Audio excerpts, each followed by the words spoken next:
As a current offender, what is the number one thing, including but not only money, that you need to see addressed? Well, I would say the priority is for all of us to finally have the resources that we need to treat our clients the way that they deserve to be treated. Because, thanks.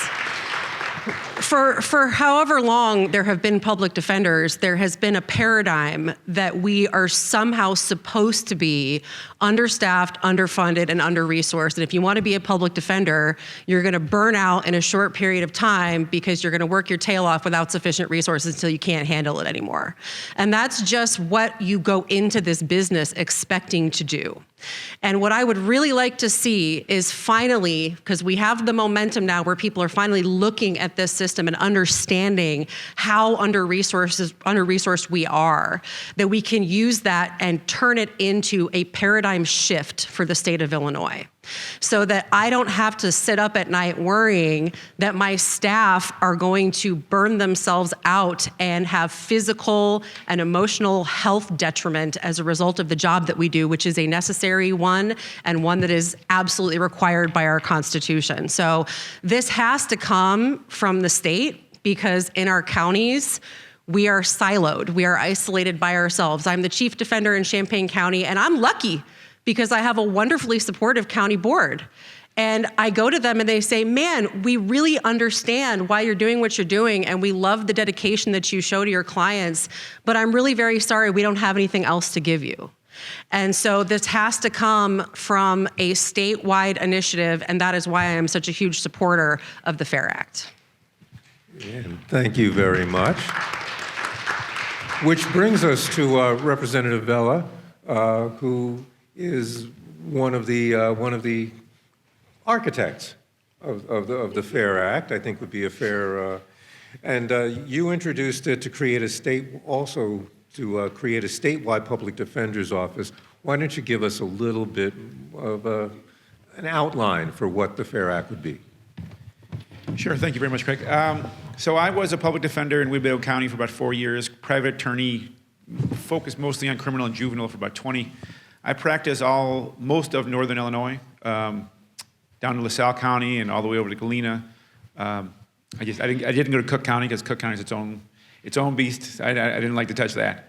But what I know is that in my time as a criminal defense attorney, in my time as a public defender, resources are scarce. Public defenders are scarce. Burnout is real.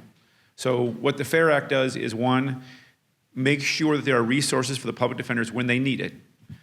Two, collect data. The lack of data we have on what goes on in each public defender's offices is shocking.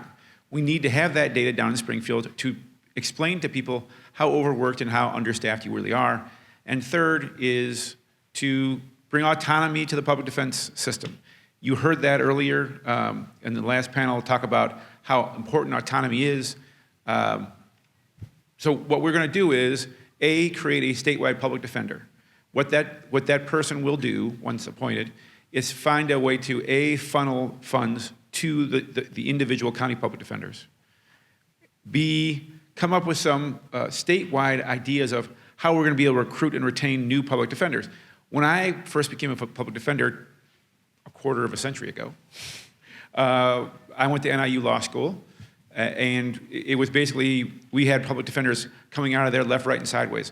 Now it's a lot less. People just don't want to be public defenders anymore unless people are going to law school. So finding a way to get more public defenders, more money, and a voice down in Springfield. That's the other thing. The reason why there isn't a lot of state money going to public defenders is there is no iconic person down there to say, that person is speaking for the public defenders, right? There's somebody there to speak for the judges, for the sheriffs. Speaking for the public defenders is going to be key to getting money. So that's number one. Number two is the data. The data is going to be robust. We're going to be finding out how many public defenders there are and how many cases there are. And I guarantee you, at least my experience is, most of you are going well over the recommended allotment of caseload per county, right? Per state's attorney, or per public defender. And you're doing it because you care about your clients, you're doing it because the clients need you, but you're also doing it just because that's what's in front of you, right? That's the files. And third, the public defender is we're going to find a way to appoint the public defenders that don't involve the judiciary, don't involve the judiciary holding an axe over the public defender's head that they could be fired. So to go back a little bit, I was a public defender again for 4 years, and during that 4 years, we had a system where you'd start in traffic court and you'd make your way all the way up to felony court. There was a time, gosh, a couple decades ago, where I and a couple other public defenders were attempting to do something. There was a state's attorney who was kind of out of control and was trying to push everything to trial. So we said, okay, fine, we will go to trial in all these cases. And it was slowing the process down. And I was told by my public defender, my chief, hey, you can't do that. It pisses off the judges. Well, that slowed me down in my pushing back on the state's attorney, and it was something that did not help my clients. So I just want to keep that in mind. Anecdotally, this stuff happens to me, and anecdotally, it happens to a lot of people. It's not happening all the time, but it's there, pervasively there, just sitting. So those are the three things: money, data, and autonomy, which I think the public defenders need. Well, I want to get Jeff York to talk about really the role of the judiciary, because obviously not everyone feels judges should be uninvolved. So why don't you talk about what your view is? I definitely think they should be involved in the sense that they know who good lawyers are, but they should not have control. And I think that's the difference. As the chief public defender of a large county, I have to work with all the other departments. If we're going to set up a new kind of specialty court, if we're going to try to figure out COVID or the Pretrial Fairness Act, we have to work together. And the judiciary is certainly part of that, and so is the public defender's office. I wouldn't expect that would change, no matter how the public defender is selected. Just like we figured out with state's attorneys and sheriffs, who the judges have no say in. So certainly I think judges' opinions matter in the sense of they know who is good at being a lawyer and assessing attorneys. But it's odd, and I was going to use a basketball analogy, but the baseball analogy of I can't believe the referee is picking the team captain. So the ability to hire and fire a public defender, the chief public defender, it's been a problem for decades, my entire career. And I have felt that pressure myself. I've been told as a line public defender, do not file that motion. I have been told you're not supposed to be that good when I won a case I shouldn't have. And I actually consider myself fortunate. In DuPage, the judges have been incredibly kind to me. But every 3 years, it's a new adventure because we get a new chief judge every 3 years. And so it's just a matter of time before someone I've pissed off or will piss off becomes chief judge and wants me out. In my bio, it jokingly says I've been yet to be fired, but I actually feel that pressure all the time. It's never really out of my mind. So the FAIR Act provides us an opportunity for the judges to be involved, but not to have us under their thumb. And I think that's important for us to do our work and do it effectively. Okay, thank you. And now to Representative Slaughter. I want you to talk a little bit more about the act itself and also the chances for having the resources. You know, I mean, let's face it, you guys are about to go into a tight budget period anyway. How do you get the money that you need, even if you can agree that you need it? Right. Good afternoon, and thanks, Craig. Great question. But let's just take a second to say thank you. All the individuals, the entities that came together to put on this summit. We do not take this lightly, just a great opportunity to interact with stakeholders and also get a chance to share our thoughts. Really quickly, the bill, House Bill 3363, is actually moving. It's on second reading. I wanted to take a chance to just highlight some of our colleagues that are actually in the House Judiciary Criminal Committee. Representative Rick Ryan is here. Rick, raise your hand. Also, my homegirl, Representative Lisa Davis is also here. Lisa, raise your hand. Listen, let me just start and literally learned this here in grad school. Big shout out to Northwestern, my alum. But policy 101, no policy implements itself. No policy implements itself. Oftentimes, this is a result of a myriad of different individuals, entities, in this case, maybe all three branches of government collectively coming together to implement this initiative. What we did with the FAIR Act is actually create a commission. I'll come back to that in 1 second. Secondly, a lot of it, Craig, also has to do with ancillary additional efforts to actually get to implementation. One of the things that you're seeing here in Illinois and really across the country is turning the page to implementation. Once the governor is signing these bills, it's really just words on a piece of paper, but how do you bring these words to life? Many of you know that we've done a lot. You know, me, myself, as a sponsor of the Safety Act, sponsored 4 trailer bills to the Safety Act. So it's not just an event, it's a process, right? When you talk about ending cash bail and what we've done to reform our pretrial services system, we just didn't have it sit there on the shelf. Similar to this, we created an Office of Statewide Pretrial Services, right? We followed that up with the Pretrial Success Act, would put resources there, right?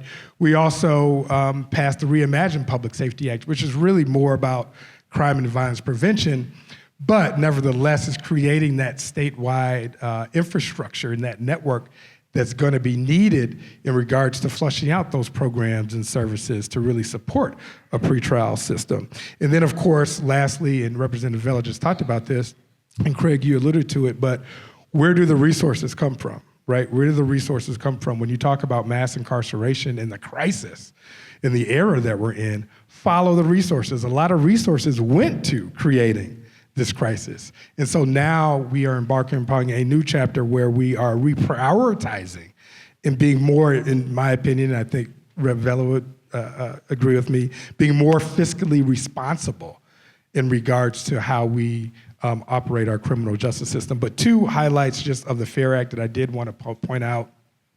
We created what's called the Public Defense Fund, right? A public defense fund.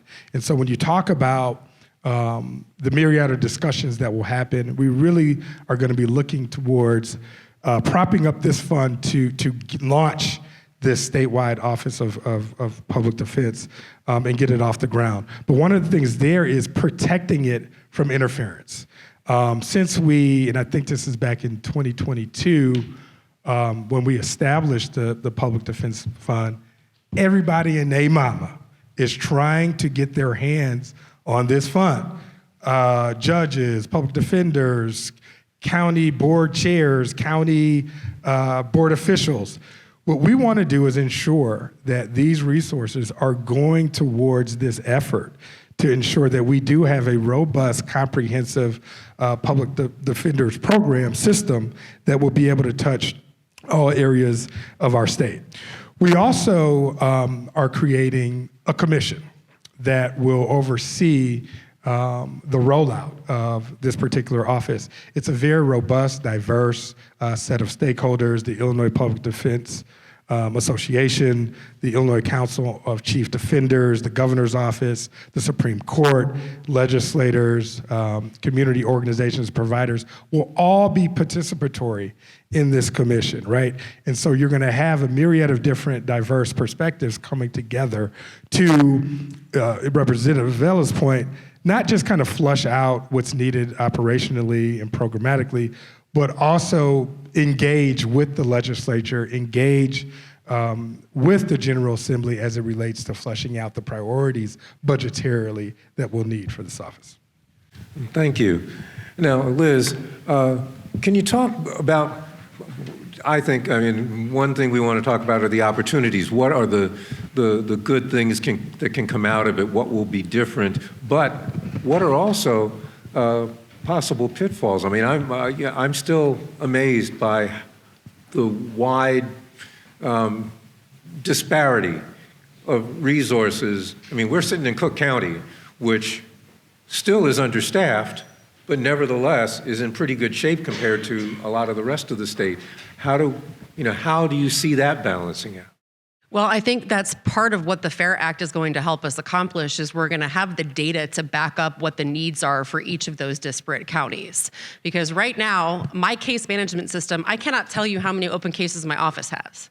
I can't tell you how many murder cases we've litigated in the last year. We simply cannot run that data. It doesn't exist. What we do know is that the most recent workload study that was released by the RAND Corporation, which bless Julie and her staff for helping us apply it to our case numbers with the limited data that we've been able to access, but I should have 7 or 8 more lawyers in my office than I currently have. And I should have up to 6 investigators and 6 social workers. When I started, we had investigator and 0 social workers. So we need the data to back up what we need to flesh out this system statewide. We all know kind of colloquially that we need more resources, but where do we need them? What county needs them the most? I can't share my resources with my neighboring county.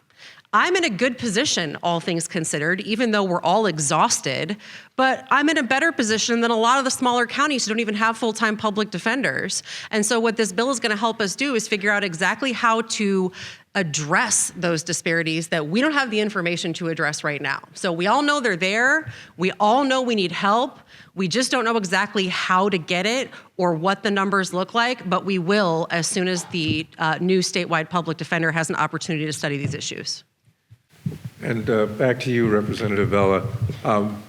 How confident are you that that you are going to be able to see the legislature provide this kind of funding? And also, you've been talking to other public defenders. What are you hearing from them as this process moves forward? Thank you. So I have been talking to public defenders, but especially outside of Cook County, especially in these smaller areas, a court system is an ecosystem. So I've been trying to talk to everybody. I'm talking to state's attorneys, I'm talking to public defenders, I'm talking to sheriffs and judges and everybody to kind of get their idea. Public defenders are nervous, right? We're breaking up the status quo. They're worried about what's going to happen. They're worried about upsetting their judges. They're worried about upsetting the whole system. They're worried about losing their jobs. There's a lot of worries out there, right? So there's a lot of talk about concerns about local, right? Every circuit feels like they run their circuit in their own way. If you go to Ogle County, it's very different than Winnebago, it's different than Stevenson, it's different than Galena, Joe Davies. At least it feels different to them. So everybody wants it to be more local, everybody wants it to be more controlled by them. Now, I can tell you that we are working towards something that would, I think, bring everybody on board, and if we can get all the public defenders on board, and I think everybody else will come along with them, because this really just has to do with them. So I think if we can do that, everybody's got a public defender in their district, and if those public defenders say this is a good bill, I think we can get this passed, no problem. As in relation to the money, it is an imperative. It's not just an imperative budgetarily, but it's a moral imperative that we do this, and I think most of the legislature understands that. And it's not a lot of money, right? It's not going to be billions of dollars. We have a $56 billion budget. We're talking about, certain amount of money long-term that could just be there for DNA experts, extra attorneys, little things here or there. It's not going to be a lot of money. So in the long term, God willing, and I keep winning my elections, I'm going to keep fighting for this every year to just get more and more money into it. I think that's a very doable amount. Thank you very much. And, Jeff, you're on the Illinois Public Defenders Association. You're on the board. That organization is supporting the FAIR Act. What are the reasons that have it on board, and what are the things that concern you as it moves forward, the things that you might think need fine-tuning? Well, as a group, we need change, and it's time. We aren't used to this kind of attention or anyone interested in helping us, so this is kind of weird for us. But we need change. We lack resources, we lack independence, we lack influence, and we lack sufficient staff and other stuff. I think the FAIR Act is progress in helping us to accomplish those things. In terms of the things that need to be worked on, I think there are a lot of parts of the bill that are left open-ended because it is so different in Champaign or Joe Davies County or Cook or DuPage. And so I think part of the reason why some of the things that give me pause, how is the state public defender going to get appointed to a case, is open-ended for a reason, because I think further discussions need to happen. And I think we're all anxious to be a part of that conversation. One question for both of the public defenders. If there is a statewide public defender and resources have to come from one place to the other, is there any feeling that, I don't know, that states coming in and taking over? Is there any feeling about, that you need the help? Whose jurisdiction is it? Whose case is it? Well, I think that if there is that feeling, that it's a misplaced feeling, because this bill leaves in place the existing county structure. So the state public defender is not going to come in and take over your county and, tell you how to litigate your cases or tell you who to hire and fire. They are going to come in and say, we see that you're lacking resources. What can we do to supplement those resources? And we know that the resource differences vary wildly across the counties and the state. So I may, as a person in Champaign who has a supportive county board and a bigger budget than a smaller county, I may not need the same level of support from the statewide office as some of these smaller counties. But we as a group need to be concerned with the representation of all indigent people in this state. It should not vary that you have one county is able to perform the service and another county is not. So the details about how the county public defenders are going to request help, is there going to be a process for that? Those are things that once this office is created, there are going to be proposals, solutions, a lot of talking. We're all going to have an opportunity to give feedback and be involved in that. We can't possibly outline every single detail at this early stage, but we know that in order to achieve change, this is the first step. And so we have to take care of our brother and sister counties who don't have public defenders or don't even have lawyers in them. And the statewide office is not going to be a blanket that covers us all. It's going to be a trickle that comes down and fills the gaps where we cannot provide the services that we are constitutionally obligated to provide. Thank you very much. So, Representative Slaughter, what have we learned from the other judicial reforms that, frankly, people who've been watching may have thought, is it ever going to pass? But the Safety Act is in place, and the world didn't end. Right. Yeah. Well, yeah. And just a couple of things. Really on the budgeting piece, just really quickly here, and then Craig will kind of circle back to your question is, one of the messaging points that we really want to hammer home here is that this is not about being soft or hard on crime. This is about being smart on crime, right? When you look at how not just Illinois, but our country has invested in our criminal justice system, you're talking about really a system that has destroyed communities, destroyed families, destroyed individuals. And so how do we reimagine, reprioritize how we're going to be budgeting, how we're going to be investing? One of the things I've always said is that criminal justice reform is being fiscally responsible. And this really is permeating throughout our system, whether it's our efforts before individuals get to the system, individuals that are in the system, and then even looking at our reentry efforts. And so the rhetoric and the messaging on this, I think, has to resonate in that way in terms of us being smarter about how we invest.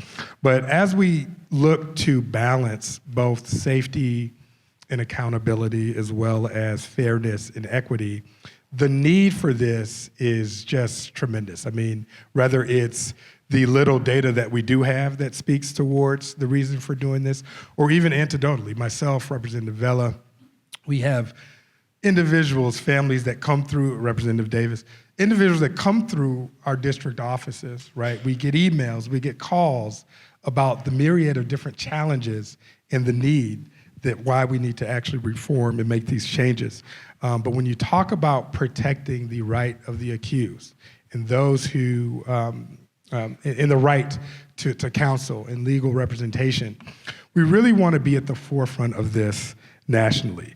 One thing that we've learned is we must bring all the stakeholders to the table, all of the stakeholders, whether you are an advocate, whether you are an individual that has lived experience, whether you are part of the law enforcement coalition, the chiefs of police, the sheriffs, the States Attorneys Association, who am I leaving out? Maybe even the Illinois State Police and others, the judges, of course. It's vitally important that all of the stakeholders be at the table as we, in a collaborative effort, start to hash out what's going on, right? And so what I mean by that is bridging the gap between policy, but also the practice of what's gonna happen with practitioners, right?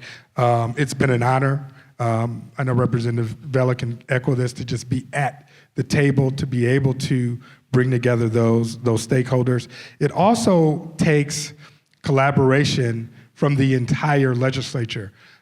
You heard from Senator Sims, I believe, earlier today, who's been a champion for this. Was the Senate President here too? I'm not sure, who's also been a champion. But you need both chambers working in tandem. If you were able to kind of trace back to what happened with the Safety Act in 2021, the Senate and the House were on the same page. And so that's how we were able to get these efforts across the finish line. You also have to be reasonable. Like with the pretrial fairness component of the Safety Act, that didn't go live right away. We gave the state, if you will, a few years before that went live.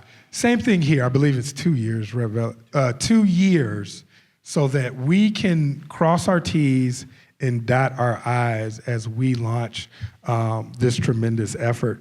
A lot of us obviously are kind of keeping track with Cook County, but you're talking about 102 counties in the state of Illinois. I repeat that, 102 counties that are going to be impacted by the FAIR Act, right? And so you have different needs, right? Different needs throughout different regions of the state, right? So how do we all come together, create a system that's able to identify those unique needs, and then put forward a proposal that's amenable and flexible, right?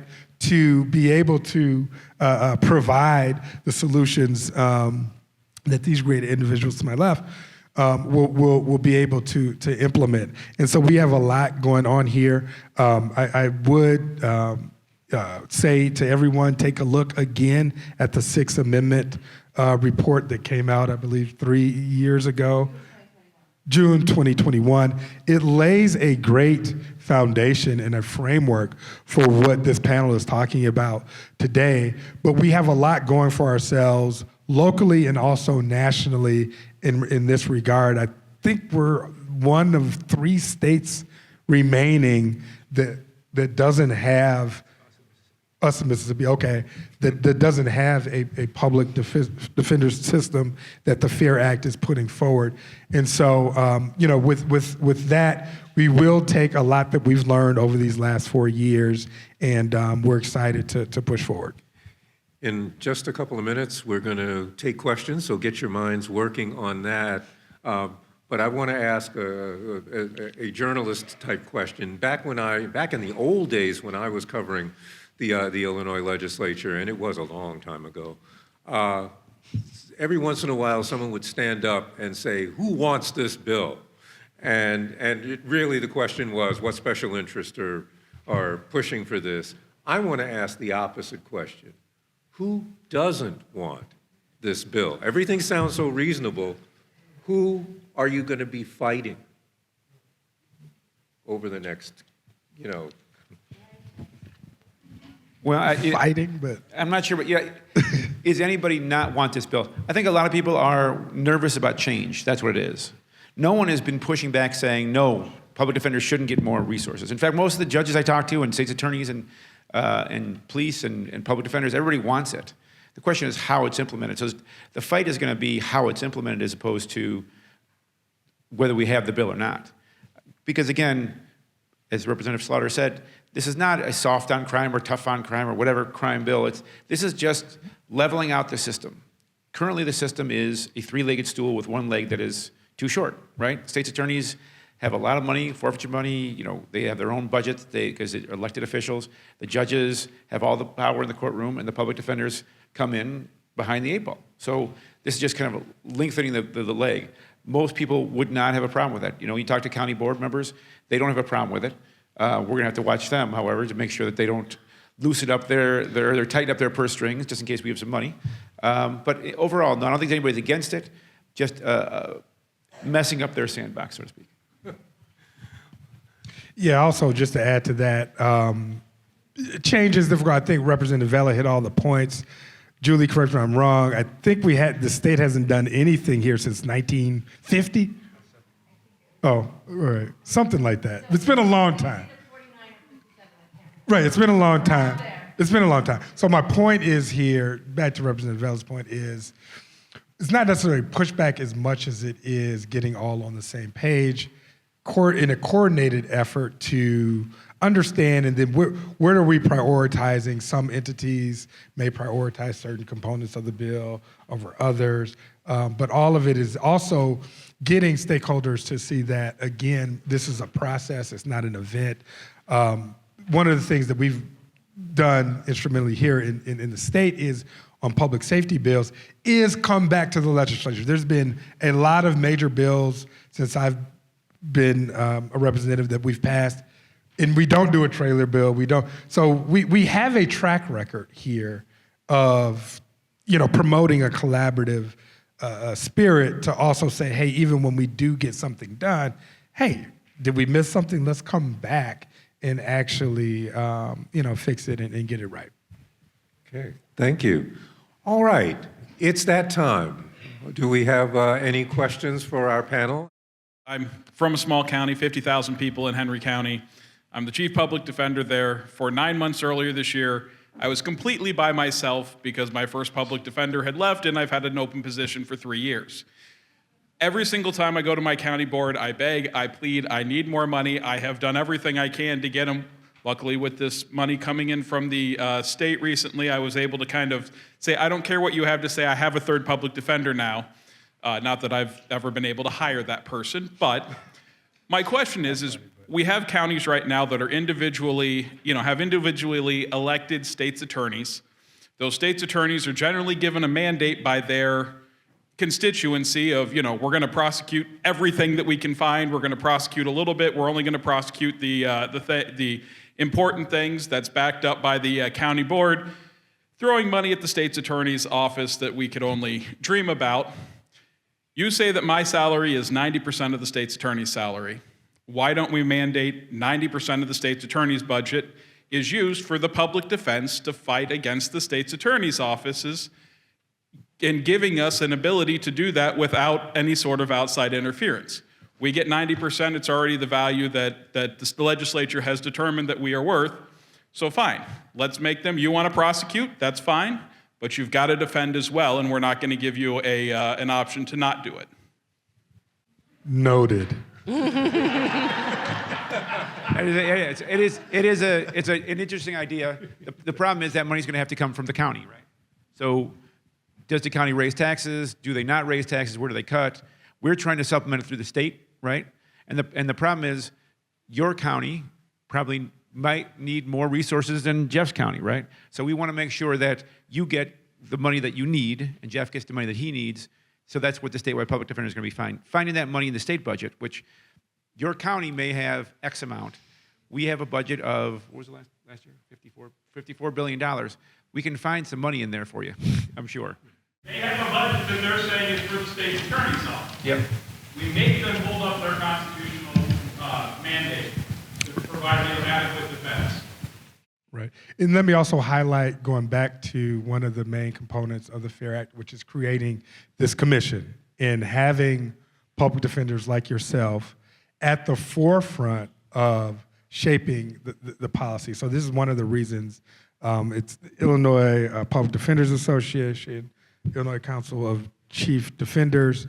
That's why we want you all at the forefront of this discussion moving forward, so we can understand these nuances and understand what the plight is, all as it relates to all of our counties throughout the state. Well, you guys have seen Braveheart, right? I mean, separate and apart from Mel Gibson and his character, it's a pretty decent movie. And there's a spot in that movie where he says to Robert the Bruce, "Unite the clans," right? That is what we as chief defenders need. We need somebody to unite the counties who is going to be able to take things like this, study it, put it forward, advocate for it. Right now, when I need something, I yell into the void and cry, right? But if we get together and we have somebody who's at the head of this office that can take suggestions like this and study it and advocate for us at the state level, imagine the possibilities.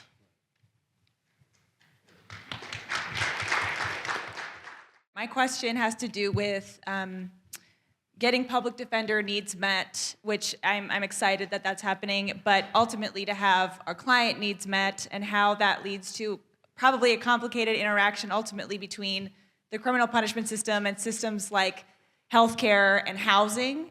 So for example, my first job out of law school, I was a public defender in rural Colorado, which is a state public defender system.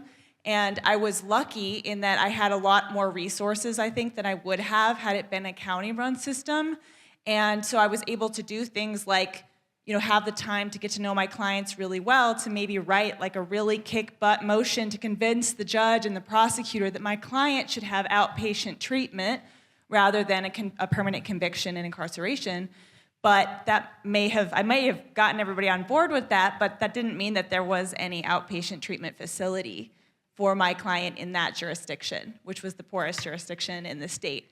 And so I'm excited about what the FAIR Act can offer, but I imagine it's just going to highlight pain points about resources that are kind of adjacent to the criminal punishment system as well. Yeah, most definitely. Applause, okay. You're bringing up a very, very good point. A couple things that we did, and I touched on them just briefly, is we actually created an Office of Statewide Pretrial Services. And so one of the main objectives of the office is to really be able to be a partner and look at the needs of clients and of public defenders as it relates to embarking upon this initiative. And so you have a partner in the Office of Statewide Pretrial Services. We also, Senator Sims was here. He is the Senate budgeteer. This is his priority, is how do we, obviously put funds in our budget for these particular matters as well, right? And then I think intergovernmental partnerships are going to be key here. How are not just the state, but the state collaborating with different levels of government. And then interagency-wise, right, having discussions with the administration, with the governor's office, if it's, housing, substance abuse, or whatever it is, what are those key state agencies that are at the table to be able to really address these needs? Yeah, and also just keep in mind that's what the statewide public defender is going to be doing. They're going to be out there arguing for what they need, and they're not going to know what they need until they know what each county needs. So they're not going to know. Some of these counties, the caseloads are so big, they don't have time to write a kick butt anything. They did barely get in there. I remember when I first started, I got a stack of 25 cases, and they were all set for trial that day, and let's go, right? A lot of public defenders just are stuck in that situation, in that kind of hamster wheel. Hopefully, this statewide public defender will be out there saying, you need this, you need that. We were talking about social workers earlier. I know there's a lot of counties, public defenders, who do not have any social workers, who have maybe one investigator. Some don't have any investigators. I mean, it depends on each county what their county board decides they want to fund. So again, what individual counties need is going to be the idea of the public defender, and then the statewide public defender, and then they're going to come out and find the resources for them to. Everybody should be at the same level. Caseload should be the same, right? There should be enough public defenders to go around. There should be enough resources to go around, and that's what this will do. We don't have time to look for resources because we just don't have time. And so I come from one of the probably better resources offices in the state. I'm the second largest county in the state, and we don't have time to weigh in on policy. I was in a misdemeanor courtroom for 2 months this summer as the chief PD because we were short, right? So we don't have the resources generally to weigh in on anything in terms of policy or how to impact our clients in a more positive way because we're just triaging on a day-to-day basis. And so when I come from a county that is very well resourced and has been very generous to my office, and we stay in step with the state's attorney's office, we're still hemorrhaging in terms of the ability to do what we really should be doing. If I may, one of the comments that was made is who wants this bill and who doesn't. And in the paperwork we were given, there was a list of organizations that openly support the FAIR Act. Not included on that list was the Illinois Judges Association, the Illinois State's Attorneys Association, the Illinois Counties Group, any group related to counties, or any the Illinois Sheriff's Association. So I'm wondering, what can we do as public defenders and people who do support this, obviously, what can we do to make sure that it's not just my chief judge and my sheriff, because the people in Winnebago County aren't going to listen to the sheriff of Kankakee County. But if the Sheriff's Association or Judges Association, not even the Chief Judges Association, would do it, we might gain the support necessary for you guys to succeed in Springfield. So what can we do to help make that happen? Well, that's a good question. So again, I've been speaking with all of those different stakeholders groups. And the important thing is for the public defenders to speak with one voice. And it's these two voices up here are very strong voices, but even in the rural counties, and I know that this is not easy for a lot of them. A lot of them are scared about pissing off their chief judge. A lot of them are scared about changing the status quo, losing their jobs, a lot of things. Getting people together on the same page and going to the judges, going to the county boards association, going to the sheriffs and saying, this is important to us. Because I tell you, most of the people that I've talked to in the system, police, they understand the need for the public defender. They understand that the whole system would break down without the public defender. And they're friendly with the public defenders because they're all part of the same system. If you go to them and say, I need this, it's very much like a sheriff coming to you and say, I need more bulletproof vests, or the judges saying, we need more of this. You have to speak with one voice. If you speak with one voice, then we'll get there. Now, we're not there yet because there's 102 counties, and every public defender has got their own ideas, right?